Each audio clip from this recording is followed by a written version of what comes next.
Hvis du ønsker at blive separeret eller skilt, kan du gå flere veje. Du kan selv rette henvendelse til statsforvaltningen og bede om at få en blanket for at få ægteskabet opløst. Og du og din partner kan selv forsøge at lave en aftale om delingen af jeres formue. Du løber imidlertid en risiko, hvis du ikke får nogen form for rådgivning, når du indgår en aftale. Burde du have søgt ægtefællebidrag? Kan det være rigtigt, at din partner skal løbe med hele formuen efter et langt ægteskab, bare fordi han eller hun har særeje? Hvilken pris er den rigtige, når du og din partner skal aftale, hvem af jer, der skal overtage huset? Hvad med pensionerne? Hvordan deles de? Hvordan bliver din pensionstilværelse?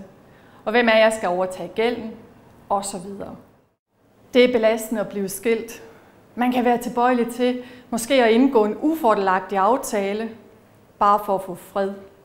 Sådan en aftale kan det være næsten umuligt at komme ud af bagefter. Derfor vil vi som advokater gerne have kontakt med dig så tidligt som muligt i forløbet. Det giver os de bedste muligheder for at hjælpe dig.